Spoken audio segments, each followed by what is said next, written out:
നമസ്കാരം. Raf talk ഫുട്ബോളിലേക്ക് അവർക്കും സ്വാഗതം. ക്ലബ്ബ് വേൾഡ് കപ്പിന്റെ ഗ്രൂപ്പ് സ്റ്റേജ് അവസാനിക്കുമ്പോൾ ഏറ്റവും മികച്ച പ്രകടനം നടത്തിയ ടീം ഏതാണെന്ന് ചോദിച്ചാൽ ഒരു സംശയവുമില്ല, അത് മാഞ്ചസ്റ്റർ സിറ്റിയാണ്.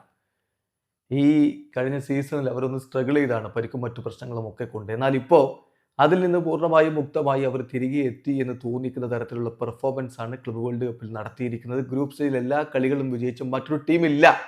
ഇങ്ങനെ ഒരു പെർഫെക്റ്റ് പെർഫോമൻസ് ഗ്രൂപ്പ് സ്റ്റേജിൽ നടത്തിയ മറ്റൊരു ടീമില്ല എന്നുള്ളതാണ് ശ്രദ്ധിക്കേണ്ട കാര്യം. 13 ഗോളുകൾ അവരടിച്ചു, 2 ഗോളുകളെ കൺസീഡ് ചെയ്തുള്ളൂ. നോക്കുക, മാഞ്ചസ്റ്റർ സിറ്റിയും വെയ്ഡാഡ് എസിയും തമ്മിലുള്ള മത്സരം 2-0 സിറ്റി വിജയിച്ചത്.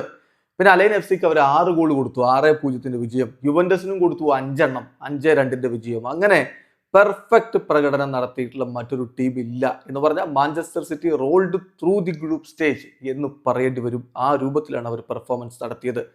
മൊത്തത്തിൽ അവരുടെ പെർഫോമൻസിന്റെ കണക്കെടുത്താൽ 3 ഗെയിമുകൾ 3 വിജയങ്ങൾ, 100% വിന്നിംഗ് പെർസെൻറ്റേജ്, 13 ഗോളുകൾ അവരടിച്ചു, 2 ഗോളുകൾ മാത്രമേ കൺസീഡ് ചെയ്തുള്ളൂ, 16 ബിഗ് ചാൻസുകൾ ക്രിയേറ്റ് ചെയ്തു. 3 ബിഗ് ചാൻസുകളാണ് അവർ കൺസീഡ് ചെയ്തിട്ടുള്ളത്. 20 ഷോട്ടുകൾ പെർ ഗെയിം അവരടിച്ചു. അതാണ് ഏറ്റവും ഇമ്പോർട്ടൻറ്റ്. പെർ ഗെയിം എതിരാളികളുടെ വല ലക്ഷ്യമാക്കി 20 ഷോട്ടുകൾ ആവറേജ് അവരടിച്ചു.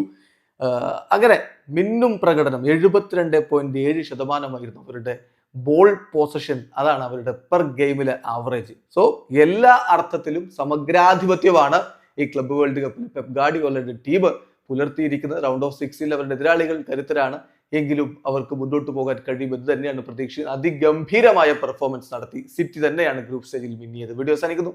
ഫുട്ബോൾ ലോകത്തെ കൂടുതൽ വിശേഷങ്ങളുമായി റാഫ് ടോക്സ് കൊണ്ടുവെത്താം.